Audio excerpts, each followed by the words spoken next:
사무엘이 얘기를 한 거예요. 너희들이 우상을 버리고 하나님께로 돌아와라. 그리하면 하나님께서 너희들을 지켜주실 것이다라고 얘기를 해요.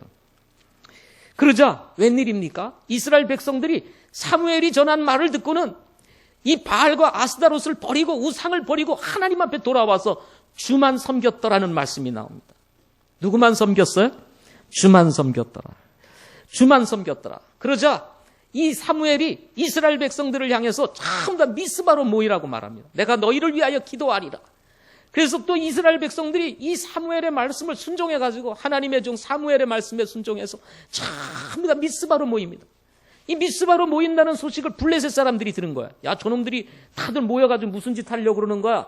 그래가지고 이 블레셋 사람들이 군사를 이끌고 쳐들어와요.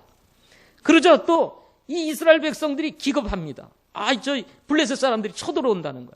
여러분들 잘 아시겠지만 이 블레셋 민족은 거인 족속들입니다.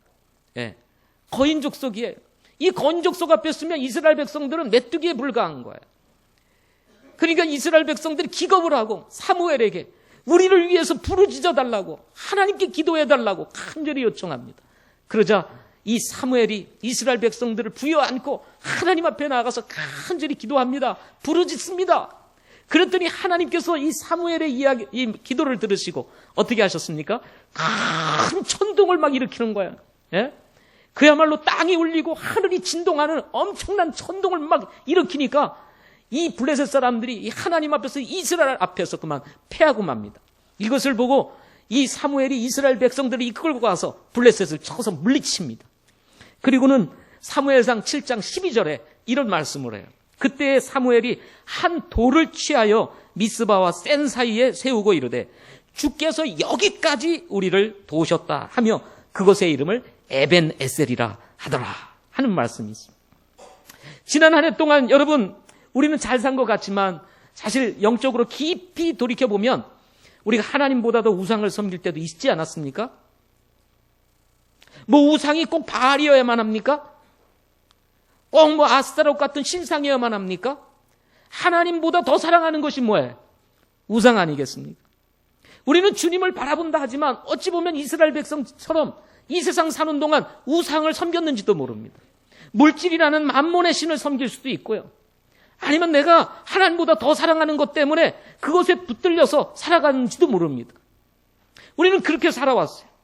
그럼에도 불구하고 때로 하나님께서 우리에게 전해주시는 말씀을 듣고 여러분 돌이켜서 또 믿음의 길을 갈 때 하나님께서 여러분을 인도하시는 것을 경험하지 않습니까? 그렇게 우리를 도우셔서 이 자리까지 오게 하신 에벤에셀의 하나님이 누구의 하나님입니까? 저와 여러분의 하나님이신 것입니다. 에벤에셀의 하나님이 있었기 때문에 우리가 오늘 이 자리에서 주님을 예배할 수 있게 된 것입니다. 저는 이런 일들을 생각하면서 생각하기를 하나님께서 정말 주권적인 분이시구나. 우리가 비록 부족하고 우리가 좀 모자라고 그리고 하나님 앞에 때로 잘못할 때도 있지만 그럼에도 불구하고 하나님의 사랑하는 자녀이다 보니까 하나님께서 주권적으로 역사하셔서 우리를 죄 가운데서 건져주시고 인도해 주시는구나 하는 것을 느낄 때가 있습니다. 하나님의 절대적인 주권을 가장 잘 전달해 주는 신약 성경 중에 하나가 로마서 8장 28절 말씀입니다. 로마서 8장 28절 말씀에 보면 이런 말씀이 있습니다. 우리가 알거니와 하나님을 사랑하는 자들 곧 그분의 목적에 따라 부르심을 받은 자들에게는 모든 것이 합력하여 선을 이루느니라 하는 말씀이 있습니다. 때때로 우리가 정말 하나님 앞에 잘못할 때도 있어요. 곁길로 갈 때도 있습니다. 믿음의 길에 서 있지 못할 때도 있어요. 그런데도 성경은 말하기를 뭐라고 그러냐면 모든 것을 합력해서 하나님께서 선을 이루시겠다는 거예요. 때때로 우리의 잘못한 것까지도 하나님께서 그것을 도구로 삼아서 우리를 바르게 세우시는 분, 하나님의 선을 이루시는 분, 그분이 누구냐? 하나님이시라는 거예요. 때때로 우리의 불리한 환경까지도 하나님은 이용하셔서 우리로 하여금 하나님 앞에 바로 서도록 도우시는 분, 그분이 누굽니까? 하나님이시라는 것입니다. 이런 거 생각하면 여러분 우리가 주님 앞에 올 한 해를 되돌아보면서 감사할 수 있게 되는 것입니다.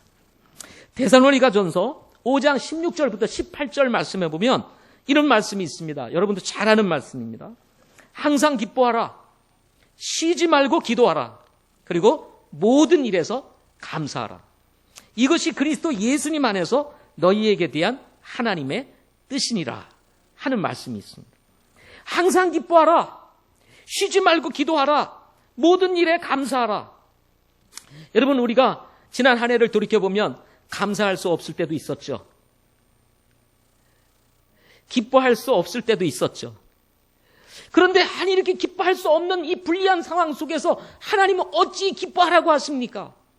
감사할 거리를 주시고 감사하라고 하셔야죠. 감사할 거리도 없는데 무슨 감사를 하라고 하십니까? 라고 생각을 하면서 하나님께 대한 원망과 불평이 여러분에게 있지 않으셨어요? 그런데 성경은 바울을 통해서 기록하기를 뭐라고 그랬냐면 항상 기뻐하라. 쉬지 말고 기도하라. 모든 일에서 감사하라. 뭐라고 그랬어요? 이것이 그리스도 예수님 안에서 너희에게 대한 하나님의 뜻이니라 하고 말씀하고 있는 거예요. 저는 이 말씀을 가만히 묵상해 보았습니다. 그리고 생각해 보았습니다. 묵상하고 또 묵상하면 이 말씀을 통해서 깨닫게 되는 것이 한 가지 있는데, 그것이 뭐냐면 이 말씀 속에 가장 중요한 메시지가 뭐냐면 하나님의 절대적 주권을 믿는 신앙인 거예요. 하나님의 절대적 그 주권을 믿는 신앙이 되면 뭐예요? 항상 기뻐하고 그리고 쉬지 않고 기도하며 모든 일에서 감사할 수 있게 된다는 것입니다. 우리 박성철 형제가 어제 디스크 수술을 했습니다. 얼마 전에도 디스크가 안 좋아서 병원에 입원을 했다가 물리치료를 받고 이렇게 나왔습니다. 갑자기 24일 날 아침에 일어나야 되는데 꼼짝을 못 하겠더라는 겁니다. 일어나지도 못하고 걷지도 못하고 앉지도 못하고 그래가지고 응급실로 그야말로 실려갔어요. 도저히 물리치료는 안 돼서 드디어 시술을 받아서 이제 치료를 하게 되었습니다. 그래서 튀어나온 디스크를 레이저로 잘라내는 이런 시술을 하게 되었습니다. 어제가 아니면 신방을 갈 틈이 없겠더라고요. 그래서 어제 여러 가지 바쁜 스케줄들이 있었지만 그럼에도 불구하고 신방을 가게 되었습니다. 저는 이제 시술을 했으니까, 디스크 시술을 했으니까 꼼짝없이 이제 누워 있을 거라고 생각을 했어요. 근데 버떡 서서 라면을 먹고 있더라고요. 라면. 서 있으라고 그랬대. 서 있으라. 그러면 환자가 굶고 시술을 받았으니까 죽이라든지 이런 걸 먹어야 되잖아요. 근데 라면을 먹고 있는 거예요. 죽도 먹기 싫은 모양이었습니다. 여러분, 이게 수술을 받아보지 않으면 몰라요. 밥맛이 없습니다. 그러니까 밥맛은 없고 먹기는 해야 되겠고, 그래 꼭 죽 먹어야 됩니까? 그랬더니 그렇지는 않아도 그랬다고 그러더라고요. 그래가지고는 라면을 먹고 있는 거예요. 그러니까 더 마음이 아프더라고요. 그래가지고는 이제 제가 갔으니까 이제 뭐 서 있을 수는 없고, 그러니까 아주 간신히 이렇게 누웠습니다. 누워서 얘기를 하다가 제가 말씀을 이렇게 펴놓고 얘기를 했습니다. 박성철 형제, 젊은 나이에 디스크 수술 받고 이 병원에 입원해 있는 거 생각하면 고민이 많지. 내가 왜 이 자리에 누워 있어야 되나? 뭐 별 생각이 많을 거예요. 또 여러분, 디스크 수술 뭐 받아야 된다, 받지 말아야 된다, 뭐 이런 떠드는 얘기들이 한간에 얼마나 많습니까? 디스크 수술 받으면 재발된다, 뭐. 그래서 디스크 수술은 안 받는 게 좋다더라, 뭐. 그러니까 여러분, 수술 받아보신 분들은 아시지만 불안합니다, 불안해요. 그러니까 한편으로는요, 주님을 의지해야 된다는 생각을 가지고 있지만 왜 하나님이 이 젊은 나이에 나에게 이런 어려움을 주나, 막 이렇게 생각을 하면서 하나님에 대해서 의심하게 되고 하나님에 대해서 불평하고자 하는 마음이 일어나게 되는 것입니다. 그래서 제가 이런 얘기를 했어요. 박성철 형제, 지금 이 불리한 환경을 가지고 하나님을 바라보게 되면 하나님이 왜곡되어 보이는 거야. 여러분, 물 담은 컵에다가 젓가락을 집어넣으면 이렇게 굴절이 돼서 보이잖아요. 그러니까 여러분이 불리한 환경, 어려운 환경을 가지고 딱 들여다보면, 그리고 하나님을 바라보면 하나님이 왜곡되어서 보인단 말이에요. 왜 하나님이 이런 고난을 나에게 주나? 왜 이런 어려움을 나에게 주나? 하나님이 계신다면은 나에게 이 좋은 걸 줘야지. 왜 이런 고난과 어려움을 나에게 주나? 정말 하나님은 계신 거야? 하면서 자꾸 의심나게 만들고 하나님에 대해서 질문을 던지게 되는 일들이 벌어지게 되는 겁니다. 그래서 제가 그랬습니다. 박성철 형제, 이 불리한 환경을 가지고 하나님 바라보지 말고 단순하게 하나님을 봐라. 이 고난, 어려움 이런 거 다 뒤로 내려놓고 내가 믿은 하나님, 그리고 나를 구원하신 하나님, 성경에서 말씀하시는 그 하나님을 그냥 있는 그대로 바라봐. 그래야 하나님이 선하심을 알게 되는 거야. 그 하나님의 그 선하신 모습, 그 선하신 하나님이 내게 보여지게 되는 거야. 그러니까 이 불리한 환경으로 바라보지 말고 그냥 단순하게 있는 그대로 하나님을 바라보면 그 하나님이 박성철 형제에게 선하신 하나님이라는 사실을 알게 될 거야 하고 얘기를 했습니다. 그리고 이 지금의 이 불리한 환경, 왜 수술을 받았겠어? 이게 우연히 일어나는 거 아니잖아. 하나님의 계획이 있고 섭리가 있을 거야. 그 계획과 섭리를 우리가 몰라서 그렇지. 하나님은 반드시 선하신 계획을 우리를 향해서 가지고 계신다는 거예요. 여러분 그거 믿으십니까? 하나님의 그 절대적인 주권 속에서 우리를 향해서 가지고 계신 그 하나님의 선하신 계획. 우리는 그거를 몰라요. 하나님의 어떤 계획을 가지고 계신지 몰라요. 그래서 지금의 환경을 보고 자꾸 우리는 하나님을 평가하려고 합니다. 그러다 보니까 하나님을 자꾸 왜곡돼서 보는 거예요. 여러분, 우리의 환경과 다르게 역사하시는 하나님이심을 믿으시기를 바랍니다. 지난 한 해 동안 여러분이 어떤 하나님을 만났는지 모르겠어요. 불리한 환경 속에서 왜곡된 하나님으로 여러분에게 비쳤는지 모르겠습니다. 왜 하나님은 이렇게 나에게 고난만 주는 하나님인가? 이런 하나님이라면 믿고 싶은 마음이 안 들 정도로 여러분 마음에 그런 마음이 들었는지도 모르겠습니다. 그러나 하나님은 합력해서 뭐를 이루시는 분이요? 선을 이루시는 하나님이라는 거예요. 그렇게 되면 여러분 지금 나의 가지고 있는 이 불리한 환경도 나를 위해서 하나님이 선을 행하시기 위해서 주신 환경이라고 생각하면 기뻐하고 감사할 수가 있게 되는 것입니다. 뿐만 아니라 지금의 어려운 환경을 두고 하나님을 신뢰하고 그 절대적인 주권을 가지신 하나님을 믿고 나아가서 조용히 겸손하게 무릎 꿇고 기도할 수 있게 되는 거예요. 하나님 도와주세요. 이 환경을 통해서 내가 깨달아야 될 게 무엇이고 하나님의 계획이 무엇입니까? 그것을 보게 해주세요. 그리고 이 고난을 넘어서 하나님의 뜻을 향해서 나아갈 수 있는 사람이 되게 해주세요. 그런 기도가 나오게 되는 것입니다. 이게 안 되면요, 기도도 안 나오지요. 불평과 원망이 이 속에서 막 터져 나오는 거예요. 그런데 사실은 그 불평과 원망이 하나님이 잘못한 겁니까? 여러분이 잘못한 겁니까? 여러분이 잘못해서 일어나는 건데도 그 핑계를 어디다 갖다 다 대요? 책임을 누구에 갖다가 다 전가를 해요? 우리는 아담의 자손이고 이브의 자손이라 다 하나님 앞에 원망을 하는 겁니다. 하나님께서 주신 그 여자가 그러면서 이브 원망하는 것처럼 하면서 하나님 앞에 아주 다 원망하는 이 아담과 같이 하나님 앞에 원망한다 이 말이죠. 저는 우리의 인생에 대해서 우리 하나님은 선하시다고 믿습니다. 지난 한 해 우리 하나님 앞에 우리 교회를 돌아보면 감사할 것들이 참 많습니다. 물론 여전히 우리도 부족합니다. 우리 교회가 완전한 교회도 아닙니다. 여전히 부족하고 또 저뿐만 아니라 여러분도 다 불완전하지 않습니까? 우리가 완전한 사람은 여기 없어요. 그러나 완전하지 않고 불완전하지만 그럼에도 불구하고 주님 사랑하고 교회 사랑해서 여러 가지 모양으로 주님을 섬겼던 우리 성도들이 있습니다. 우리가 완전해서가 아니라 정말 너무 잘해서가 아니라 부족하지만 그럼에도 불구하고 섬김이 있었기 때문에 우리가 여기까지 왔다는 것입니다. 그래서 저는 오늘 사랑과 선행을 격려하고 싶은 거예요. 그 중에 하나가 지난 한 해 하나님께서 저희 교회 보내주시고 우리 교회 사역을 통해서 예수 믿고 구원받고 또 아직 구원은 받지 않았을지라도 지금 교회를 나오시고 계시는 분들이 계십니다. 여러분 감사하지 않으세요? 네. 저희 교회가 지난 한 해 동안 열심히 사역을 했습니다. 프로그램도 가졌어요. 뭐 수양회다, 뭐 주일학교부터 시작해서 실버 플라게까지 다양한 프로그램들이 있었습니다. 그렇지만 한 영혼도 구원받지 아니하고 한 영혼도 침례에 순종하지 않았다면 우리의 사역은 아무런 의미가 없는 거예요. 그렇지 않습니까? 그런데도 불구하고 하나님께서는 지난 해 동안 영혼들을 보내주시고 또 거듭나게 하시고 침례에 순종해서 우리 교회 지체가 되게 하시고 은혜가 있었습니다. 예. 우리가 부족했지만 그럼에도 불구하고 감사할 수 있는 것. 그 이유입니다. 우리 지난 한 해 저희 교회에 오신 분들 한번 손 들어보십시오. 네. 2015년도. 네.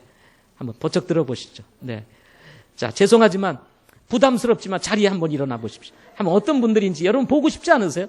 예. 괜찮습니다, 여러분. 예. 예. 일어나셔요. 괜찮습니다. 자, 일어나세요. 예. 자, 일어나세요. 예. 예. 눈치 보고 설설 일어나네요. 예. 자, 우리 이분들 인해서 감사하지 않습니까? 여러분 박수를 한번 하겠습니다. 예. 네. 앉아주시기 바랍니다. 네.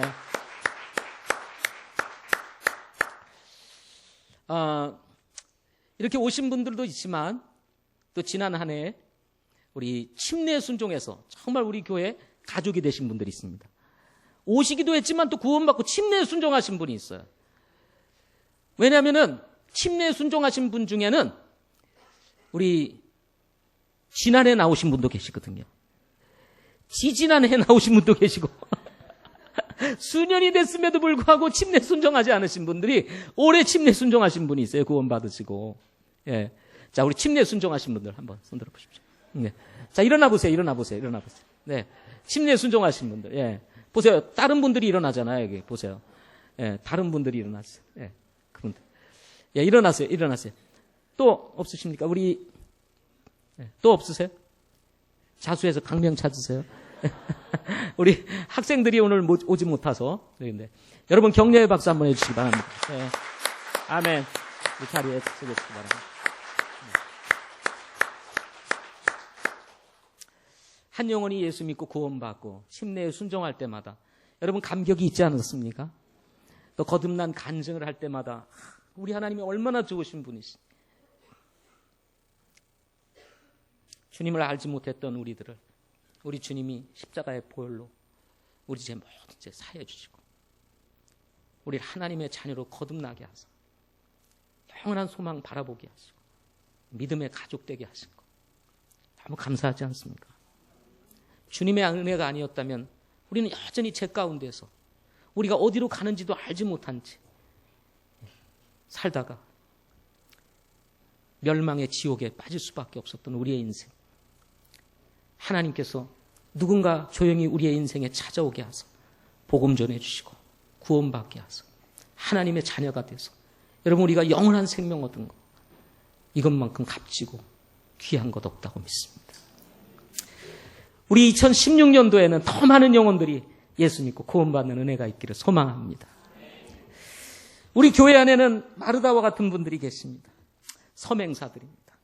때로 우리가 먹는 음식이 맛있을 때가 있는가 하면 입에 달라붙지 않을 때도 있습니다. 그럼에도 불구하고 말을 할 수 없는 이유는 무엇입니까? 그것은 우리 아이가 가끔 그래요.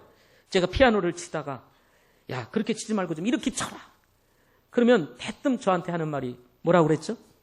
아빠가 쳐. 그럼 할 말이 제가 없습니다. 제가 어떻게 치어야 되는지는 내가 알겠는데 치지는 못해요. 그렇게 쉬운 줄 알아? 그렇게 얘기를 해요. 야 피아노를 전공했는데 그걸 못 쳐. 전공했다고 다 치는 게 아니야. 막 이러면서 아빠가 쳐. 그러면 저는 꼼짝 못합니다. 우리 주일마다 먹는 음식 때로는 맛있을 때가 있고 때로는 입에 달라붙지 않을 때도 있어요. 그런데도 불구하고 말 못하는 이유 그러면 당신이 하세요. 그러면 우리는 할 말이 없습니다. 그게 아니고 그 말 할까 봐 우리는 아무 소리 못하고 감사함으로 먹게 되는 것입니다. 여러분 생각해 보십시오. 음식 만드는 거 집에서도 하기 싫은 일입니다. 그래요 안 그래요? 우리 주부들이 제일 기쁜 일이 뭡니까? 외식이에요. 오늘 집에서 음식 만들지 않는 거 이것만 해도 하루가 즐겁지 않습니까?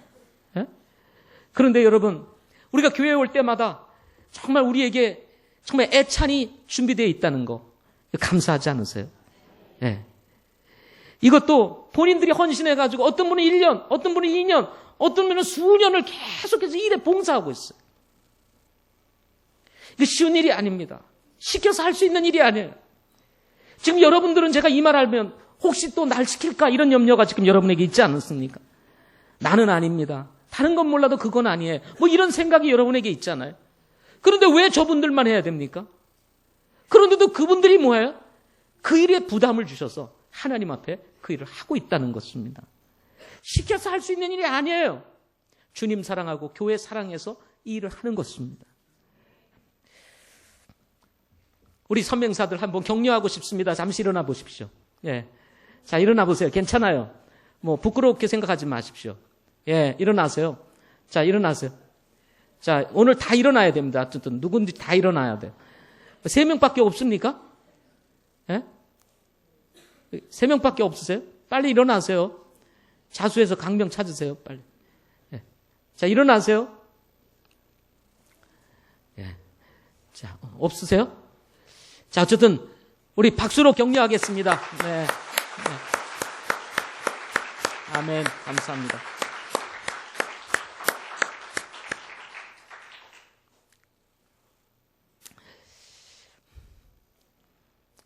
집에서야 뭐 한 식구 먹는 거니까 밥그릇도 요만하면 돼요. 음식 만드는 그릇도 요만하면 돼요. 근데 우리가 매주마다 아이들까지 한 400명이 식사를 합니다. 이게 음식 하나 만들어가지고 휘저으려면요, 이게 많습니다. 국그릇 하나 내리려면 여자 힘으로 어렵습니다. 그래서 우리 자매님들이 이 음식 만들면서 이게 다 근육들이 문제가 생겨가지고 손목이 아프고 그래서 물리치료를 받아가면서 그래도 불구하고 하나님께서 주신 부담을 안고 이 음식을 만드는 일을 계속하고 있습니다. 때로는 쉬고 싶은 마음도 있어요. 그런데 문제는 뭐냐면 헌신을 안 해요.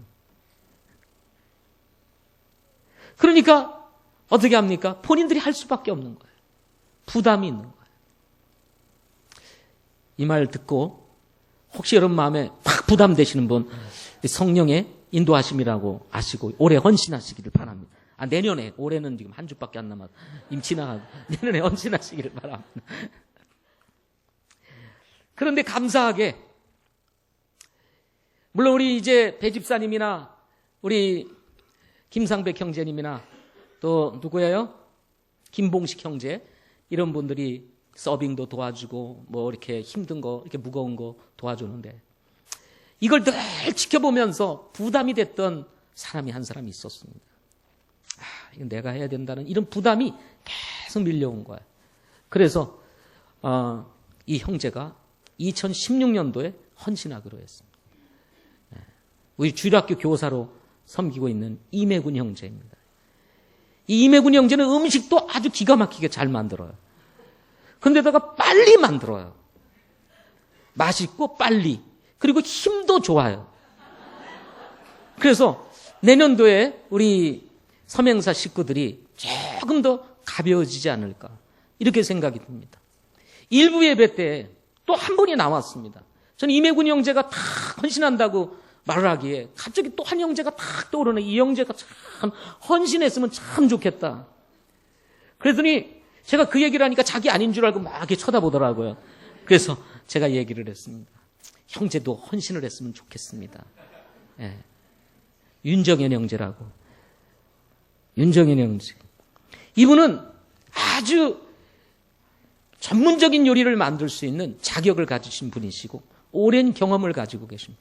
이분만 헌신하면 음식 만드는 거 시간 문제입니다. 예. 예를 들어서 뭐 파 자르는 거 우리 주부들이 20분 걸리고 5분에 끝내는 거 탁탁탁탁 치면 그냥 끝나는 겁니다. 예. 무 쓴다 그러면 탁탁탁탁 하면 그냥 끝나버립니다. 예. 그래서 오늘 제가 이런 부담을 안고 얘기를 했는데도 불구하고 막 웃더라고요. 야, 그래서 하나님께서 헌신하지 않을까 뭐 이런 이제 생각을 갖습니다. 어쨌든 저는 이런 서명사들이 있었기 때문에 지난 한 해 동안 여러분 우리에게 기쁨이 있었습니다. 그렇죠? 감사합니다. 뿐만 아닙니다. 우리 주일에 가장 먼저 교회에 나오시는 분들이 계세요. 이곳에는 이 자리에 없습니다. 이분들은 일부 예배에 꼭 안내를 씁니다. 인간적으로 보면 굉장히 험악해 보이는 분입니다. 굉장히 험악해. 그런데 사실은 영적으로 들여다보면 그 어떤 자매들보다도 착하고 선한 마음을 가지고 있는 착한 형제입니다. 우리 김봉식 형제예요. 김봉식 형제. 제가 9시 조금 넘으면 교회에 옵니다. 그런데 9시부터 서 있어요. 9시부터 저 예배당 입구에 주보 들고 서 있습니다. 예배가 몇 시예요? 10시. 제가 속으로 그런 생각을 가질 때 한두 번이 아닙니다. 아직 멀었는데 왜 9시부터 나와서 저렇게 서 있나. 근데 9시부터 서 있습니다. 왜냐하면 제가 한 번도 물어보지 않았어요.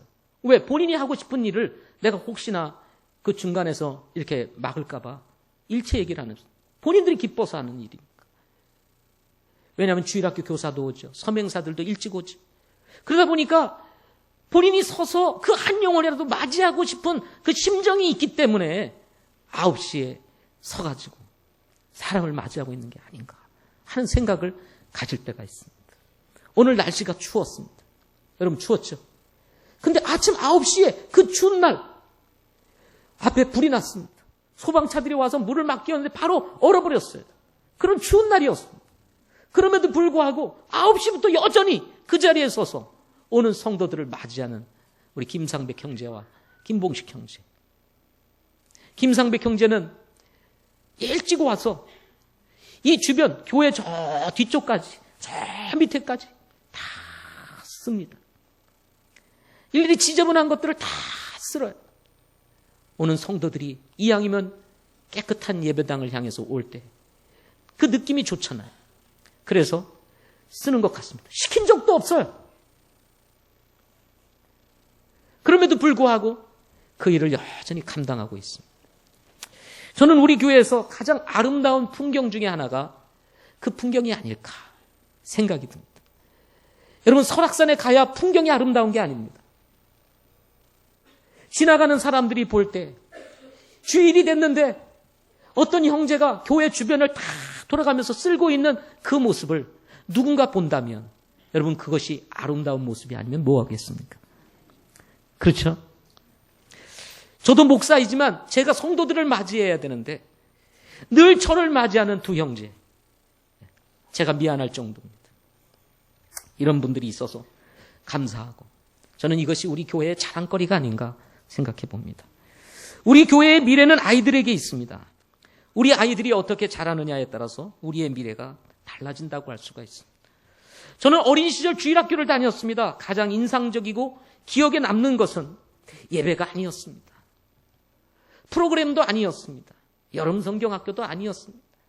저에게 있어서 어린 시절 제일 기억에 남는 것, 인상적인 것, 그것은 저를 가르쳐준 선생님이었습니다. 한 아이의 인생에 의미 있는 타자, 그것은 바로 우리 주일학교 교사들입니다. 주일학교 선생님 한 분이 어떻게 아이들의 마음에 각인이 되느냐에 따라서 한 아이의 인생과 신앙이 결정이 된다는 것입니다.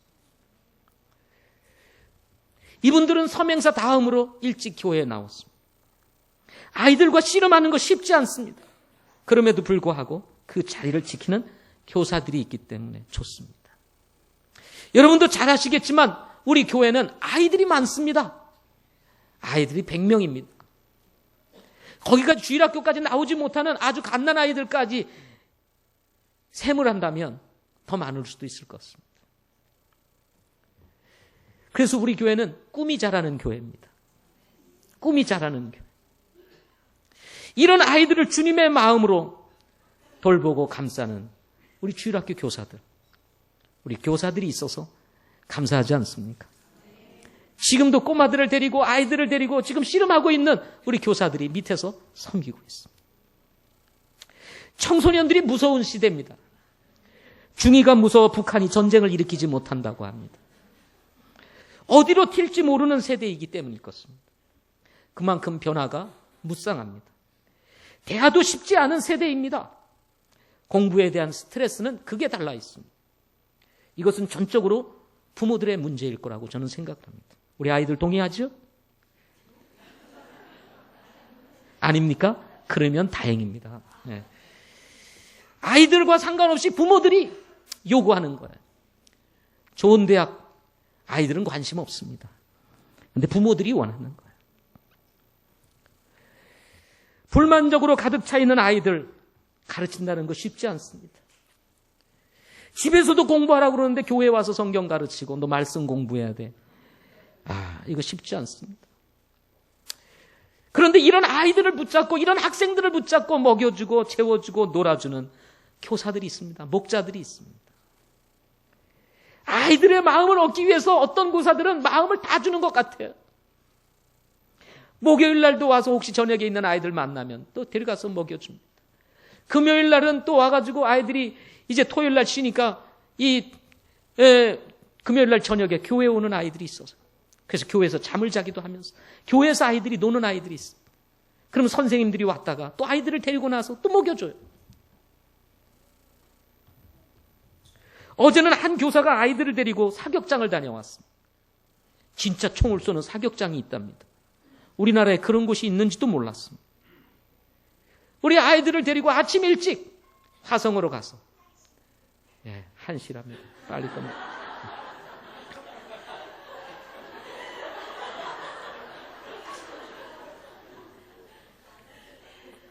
사격을 하고 왔어요.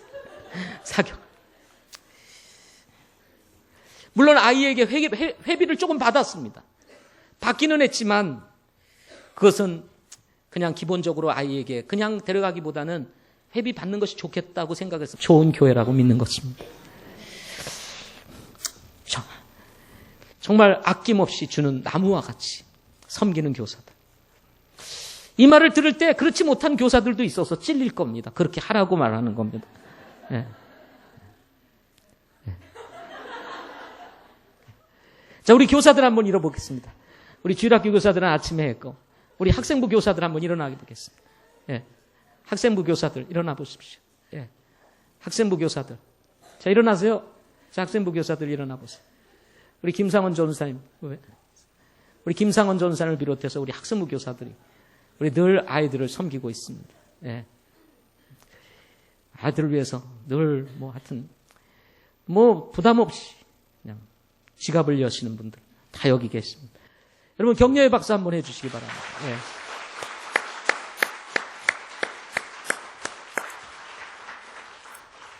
청년도 있습니다. 청년이 청년을 리드한다는 것은 쉬운 일이 아닙니다. 요즘 청년들 결코 쉽지 않은 대상들입니다. 다 자기 생각 가진 성인들이에요. 이런 청년들을 섬긴다는 것은 희생이 따릅니다. 자존심도 버려야 되고요. 인내가 필요하고요. 끊없는 관심, 그리고 사랑, 또 돈까지 줘야 됩니다. 그렇지 않고는 따라오지를 않습니다. 이런 청년들을 대상으로 섬기는 청년 목자들이 있습니다.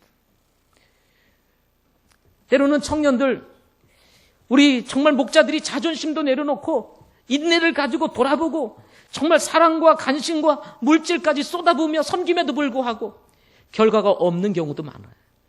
그럼에도 불구하고 영혼들을 돌아보고 세우는 일에 헌신하는 우리 청년들이 있습니다. 때로는 가끔 이런 생각이 들 때가 있어요. 나이는 들어가고 또 적어도 목자 정도 하려면 나이가 있어야 되잖아요. 그러면 목자를 하다 보면 영혼들 돌보다 보니까 물질을 많이 쓰게 됩니다. 그러다 보면 직장 생활하면서 돈을 벌어가지고 장가도 가고 시집도 가야 되는데 저렇게 물질을 쓰면 저 장가 갈 것이 준비되나? 시집 갈 것이 준비되나?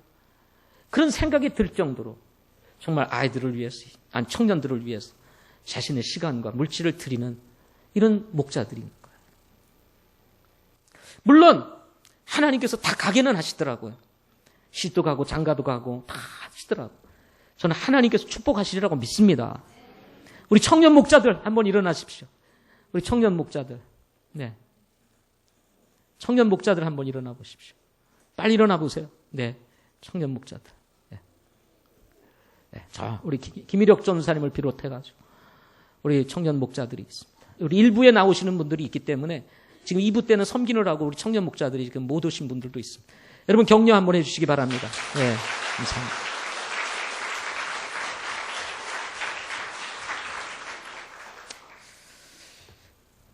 우리 주부 목자들, 장년 목자들도 있습니다. 우리 교회에 정말 이 모든 것을 후원하고 밀어주는 곳, 이것이 주부인 것 같아요. 주일학교에서 뭐 한다 그러면 주부들이 섬기고, 학생부에서 뭐 한다 그러면 또 우리 주부들이 섬기고, 청년부에서 뭐 한다 그러면 우리 주부들이 음식으로 또 섬겨주고, 다양한 일들을 섬기는 일들을 하고 있습니다. 식사 준비하는 데 있어서 주부들이 조를 편성해가지고 또 늘 식사 준비를 위한 모든 준비를 다 해줍니다.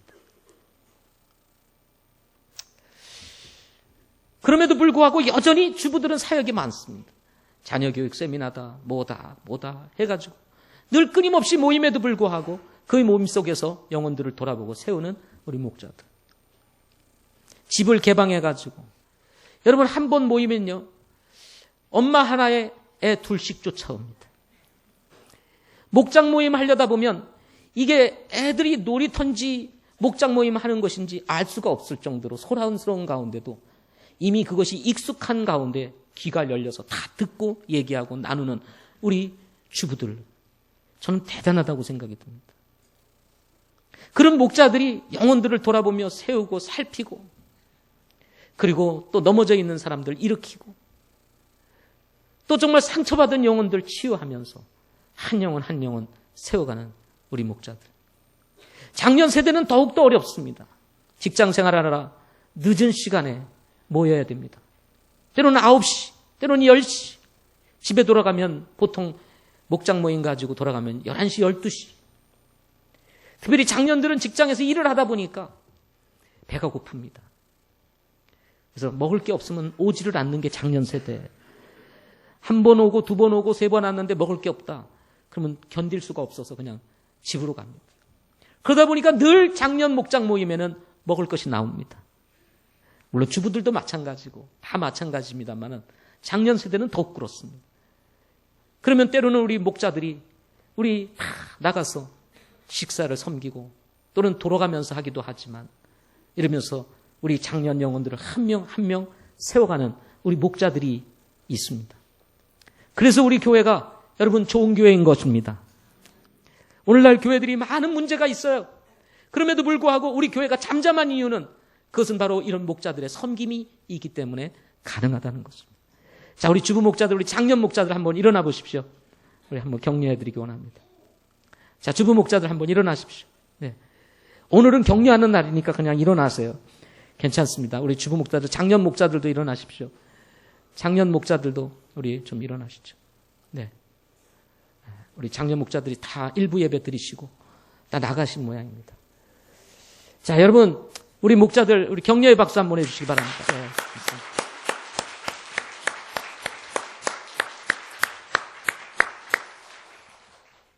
우리 주부들, 목자들이 뭘 하나 생각하면은 갑자기 무슨 일이 있어요. 그래서 왜 못 오지? 그러면 다 양들을 돌보고 세우는 일들을 하고 있더라고요. 그래서 제 마음속에 큰 감동이 되고 그리고 감사가 될 때가 있습니다. 우리 차량 운행 및 주차로 섬기고 주차 안내로 섬기는 우리 또 분들이 계십니다.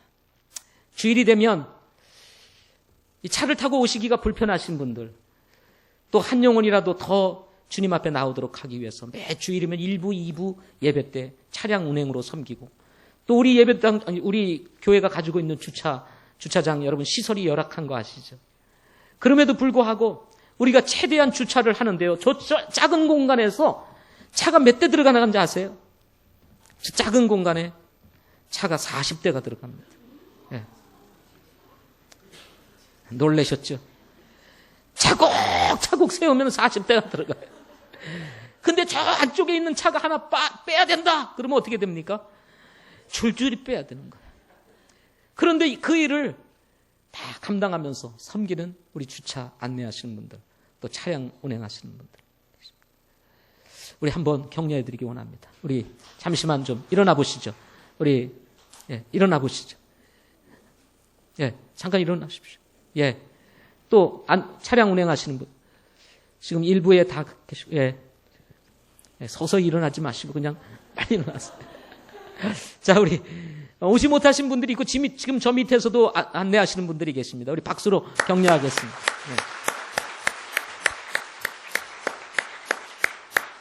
방송 음향도 있습니다. 저 위에서 예배 왔는지 안 왔는지 알 수 없는 분들. 늘 방송실에서 이곳에 예민하게 주시하면서 방송사고 일어나지 않도록 하기 위해서 아주 애를 쓰고 힘씁니다. 저는 사실 이 마이크에 굉장히 예민합니다. 조금만 이상해도 말씀 전하기가 너무 힘들어요. 그러면 진을 뺍니다. 그래서 아주 제가 가장 신경 쓰이는 게 마이크입니다. 네. 이게 한번 잘못되면 중간에 뭐라고 말도 하기 어렵고 참 어렵습니다. 그래서 항상 긴장하고 있는 분들, 그분들이 저 방송실에 있습니다. 그래서 가끔은 출석부 그 체크를 하는데 저분들의 이름이 빠질 때가 있어요. 착각하면 안 보이니까 오지 않은 것처럼 할 때가 있다. 그럼에도 불구하고 변함없이 섬기시는 분. 그러더라고요. 오늘 갑자기 그런 얘기가 있더라고. 오늘 회식을 한대, 방송 팀들이. 그래서 아니 교회에서 회식하라는 말도 없었고 회식비 지급도 안 되는데 갑자기 무슨 회식이야. 그래서 내가 깜짝 놀랐어. 누가 한대? 그랬더니 김대경 집사님이 모이라고 그러는 것 같은데? 그러더라고요. 아마 우리 김대경 집사님이 오늘 쏘시는 것 같습니다. 네. 교회에 요청을 해도 회식을 하게 할 겁니다. 그럼에도 불구하고 본인이 알아서 이렇게 섬기시는 분들. 우리 방송 섬기시는 분들, 우리 격려의 박수 한번 해주시기 바랍니다. 네. 네.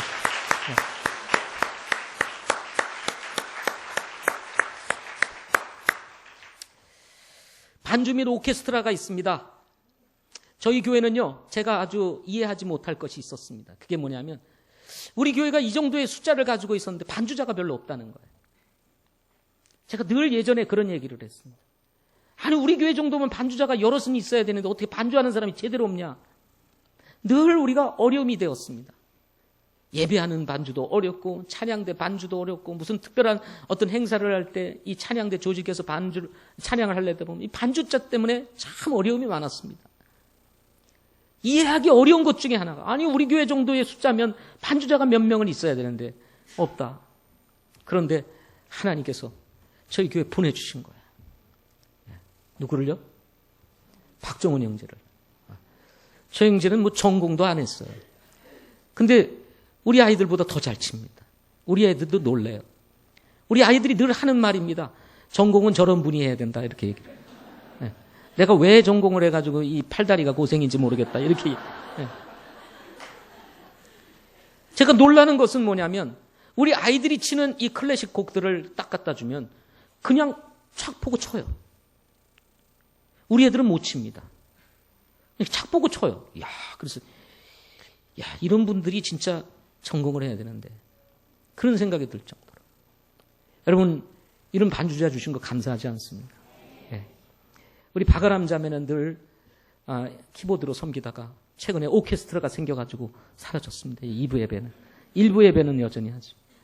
최근에 오케스트라가 생겨서 여러분 2부 예배 때 여러분 오케스트라를 같이 하니까 좋죠. 예배가 살아나지 않습니까? 네.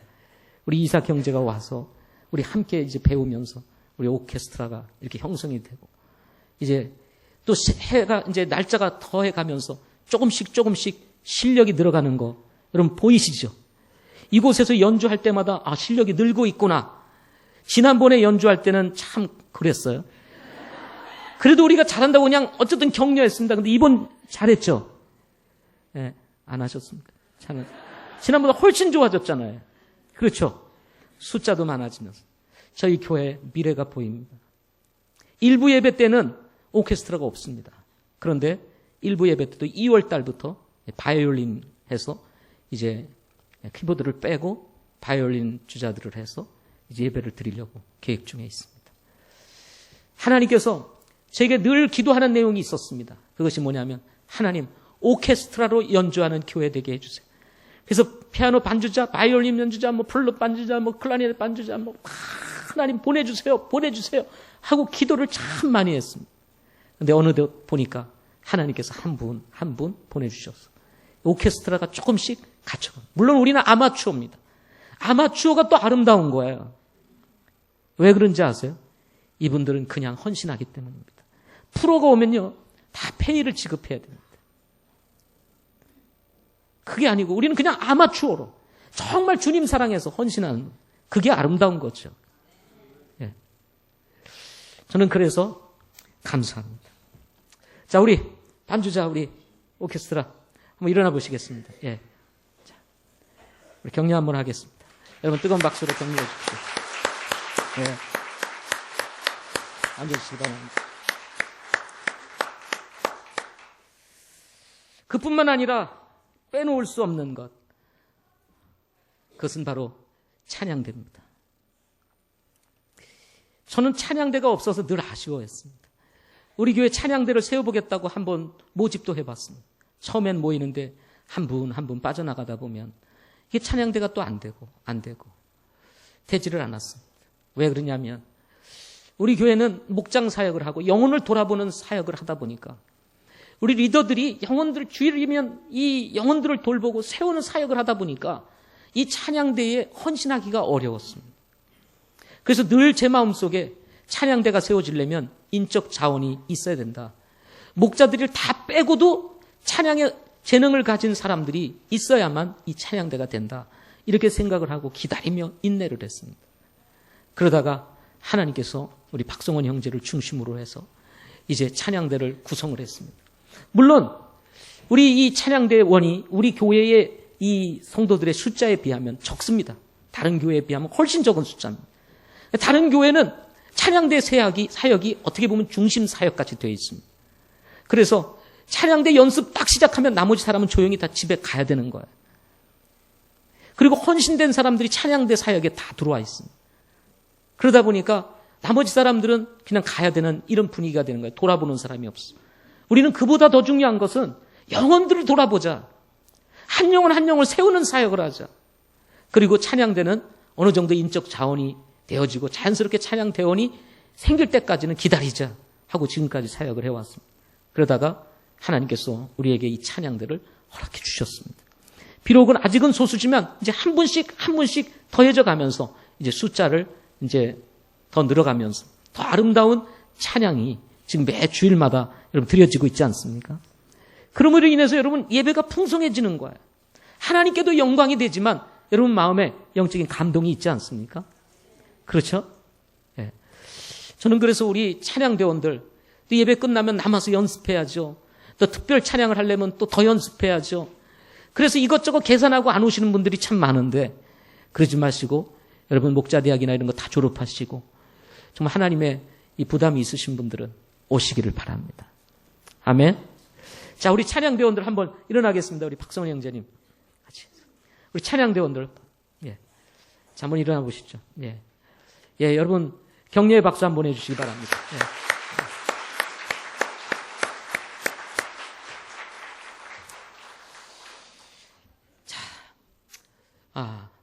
또 하나는 우리 집사님들이십니다. 우리 집사님들은 교회의 여러 가지 일들을 같이 목회자와 함께하며 돕는 일들을 하고 있습니다. 말할 것이 없습니다. 우리 집사님들은 정말 오래 같이 신앙생활하면서 주님을 섬기는 그런 집사님입니다. 목회자가 어떤 생각을 가지고 뜻을 가지고 행하고자 할 때 저의 뜻을 쫓아서 함께 해주시는 우리 집사님들입니다. 우리 교회는 참 사역도 많고 또 일도 많습니다. 개척도 해야 되고 이런 일들을 우리가 끊임없이 하고 있잖아요. 이게 쉬운 일이 아닙니다.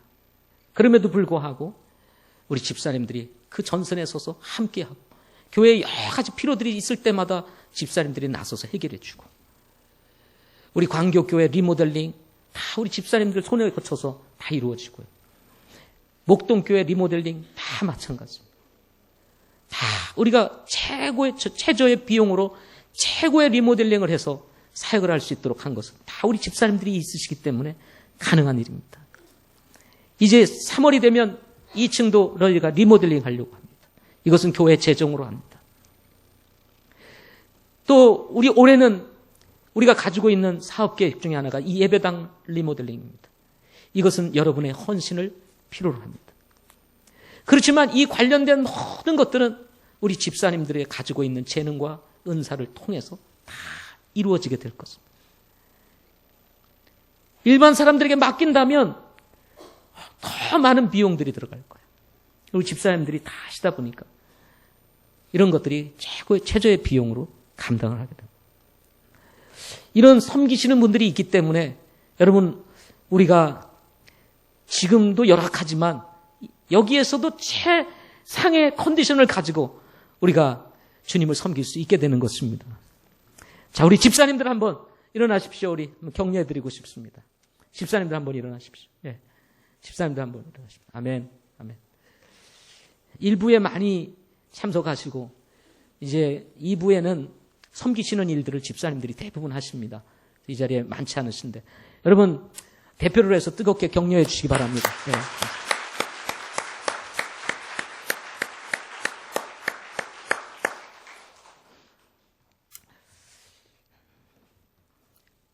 저희 교회는 우리 다음 세대를 준비하는 사역을 지금 하고 있습니다. 그래서 우리 아이들을 바르게 키우자. 그래서 우리가 우리 아이들을 키우자. 그래서 수년 전부터 우리 아카데미를 개설을 했습니다. 그래서 초등학교 아카데미는 3년 전부터 저희들을 해서 지금은 이제 자리를 잡아가고 있습니다. 일에 헌신한 우리 김은순 자매, 유명옥 자매, 그리고 박은혜 자매 이 세 분이 우리 특별히 이 초등학교 아카데미를 위해서 헌신해서 귀한 사역들을 이루어나가고 있습니다. 이 아카데미 사역은 정말 우리 공교육의 영향을 받고 있는 우리 아이들을 어떻게든지 영적인 영향을 주고 이 세상의 이 영향으로부터 최소화시켜서 어쨌든 믿음의 자리에 머물도록 하자. 그렇게 해서 우리가 대안으로 아카데미를 하고 있습니다.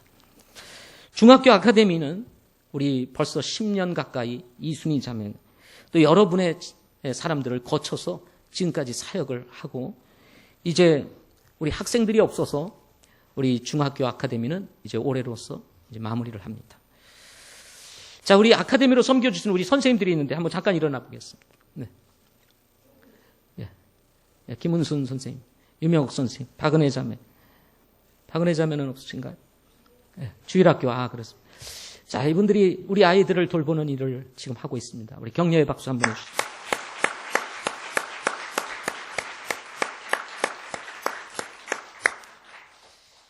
자, 오늘 조금 시간이 지나가고 있습니다. 근데 올해 마지막 주일 예배잖아요. 마무리를 하고 싶습니다. 괜찮겠죠? 대답이 안 없으시네. 괜찮으시겠습니까?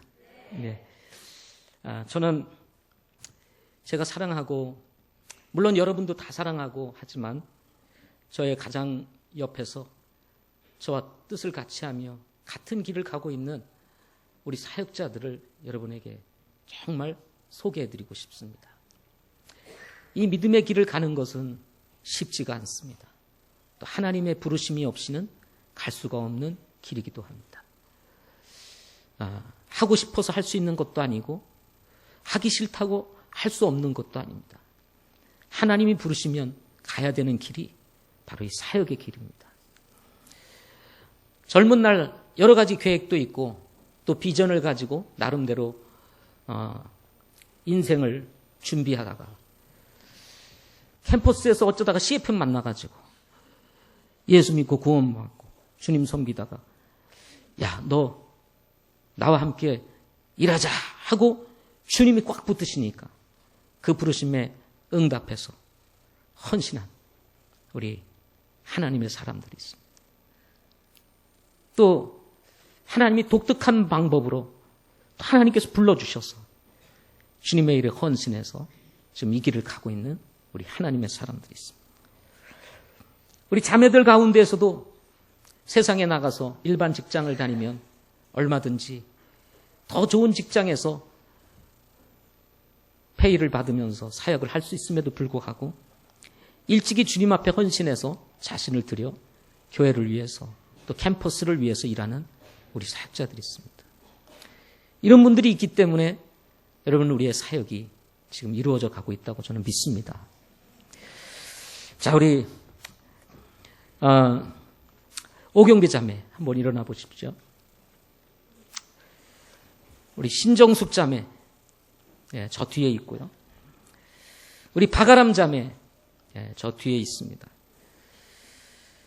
그리고 우리 김은영 자매 한번 일어나 보십시오. 우리 자매는 우리 교회를 섬기기 위해서 미국에서 와서 지금 아이들 영어를 가르치는 일들을 하면서 교회 여러 가지 사역들을 같이 겸하고 있습니다.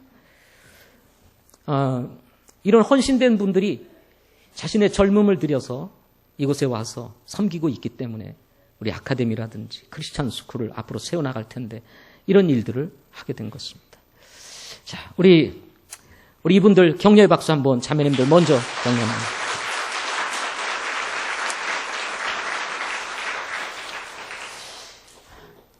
그리고 우리 전도사님들 소개하겠습니다.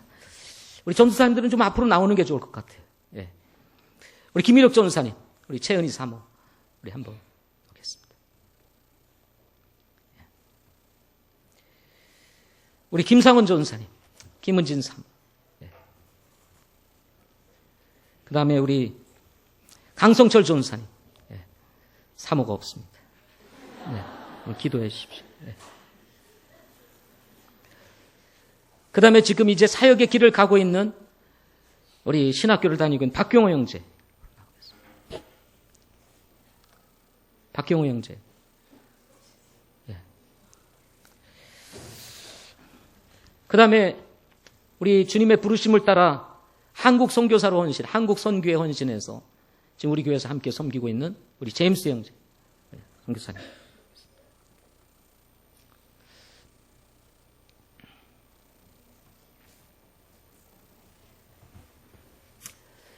이분들은 특별히 하나님의 부르심을 쫓아 하나님 앞에 헌신했습니다.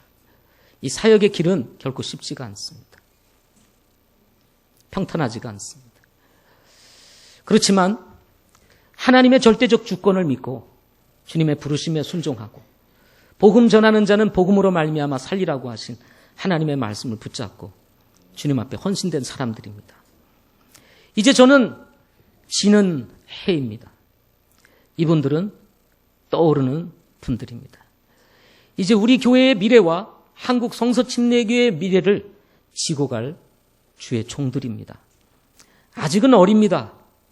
그리고 또 어떻게 보면 이제 오랜 동안 이곳에서 신앙생활을 해오신 분들의 입장에서 볼 때는 부족한 것이 있을 것입니다. 그러나 중요한 것은 이분들은 하나님이 부르신 하나님의 종들이라는 것입니다. 알든 못하든 부족하든 또 부족하지 않든 실력이 있든 실력이 없든 하나님의 종입니다. 따라서 여러분들이 이분들을 존중하고 그리고 하나님이 부르신 그 부름의 권위를 인정하면서 여러분 이분들이 하나님의 종으로서 귀한 사역을 할 수 있도록 최선을 다해서 후원하고 섬겨주시면 고맙겠습니다. 성경이 이렇게 말씀을 했습니다. 너희는 다스리는 자들에게 순종하고 복종하라. 그들은 마치 자기가 회개 보고할 자인 것 같이 너희 혼 위에 깨어 있어서 그들이 기쁨으로 그것을 하게 하고 근심으로 하게 하지 말라. 그것은 너희에게 유익을 주지 못하느니라 하는 말이 있습니다. 하나님의 종들을 잘 섬기면 하나님께서 축복을 하시지만 이분들이 섬기는 일을 근심으로 하게 하면 여러분에게도 유익이 없다. 이런 말씀으로 했습니다. 여러분 물론 고난의 길이고 그리고 힘든 길이지만 우리가 갈 수 있는 것은 바로 여러분들이 있기 때문인 거예요. 여러분들이 이분들을 잘 섬겨주시면 고맙겠습니다. 네, 이 시대에 아무도 목회자로 헌신하려고 하지를 않습니다. 더군다나 개척은 이 시대에 너무 어렵다 생각해서 아예 목회자로 헌신하는 사람들이 이제는 나오지를 않고 있습니다. 선교사로는 가려고 합니다. 네, 선교사로 가면 다 후원해 주니까 목회자를 하려고 하질 않습니다. 여러분 우리가 이분들을 존중하고 귀하게 여기면서 앞으로 가는 길에 적극적으로 후원하면서 주의 사역을 할 수 있도록 여러분 힘을 불어넣어 주시면 감사하겠습니다. 사랑하고 존경하고 여러분 따라주시고 순종해 주시기를 바랍니다. 나이에 상관없이 신분과에 상관없이 하나님의 종으로서의 권위를 인정하고 이분들이 무슨 말을 하면 네 알겠습니다 하고 순종해 주시기를 바랍니다. 이분들이 하는 말입니다. 목사님이 얘기하면 순종하는데요. 저희들이 얘기하면 안 됩니다. 여러분 하나님 앞에서는 똑같습니다. 왜? 하나님이 똑같이 세웠기 때문에 그렇습니다.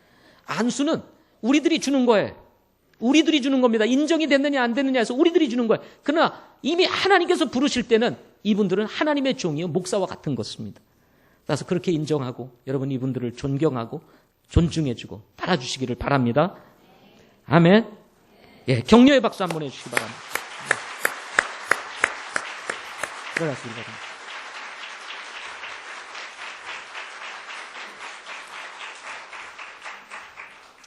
성도들의 소망은 주님이 다시 오시는 것입니다. 성경은 주님이 다시 오실 날이 임박했다고 경고하고 있습니다. 이런 임박한 재림을 경고하였던 바울이 전하는 메시지가 데살로니가전서 4장 18절 이전에 나옵니다.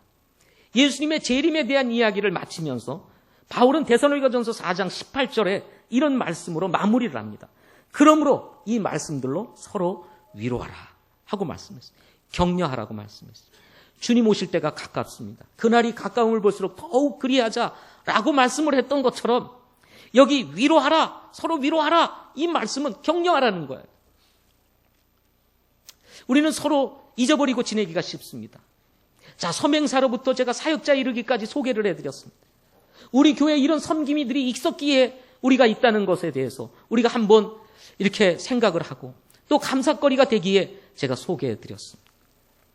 그러나 이제는 우리가 이렇게 1년에 한 번 하는 격려가 아니라 우리의 사역 속에서 우리의 삶 속에서 우리가 서로 만날 때마다 섬기는 영혼들에 대하여 서로 격려하고 세워주는 것, 이것이 바로 임박한 재림의 때에 우리 성도들이 흔들림 없이 믿음의 길을 갈 수 있는 비결이라고 저는 믿습니다.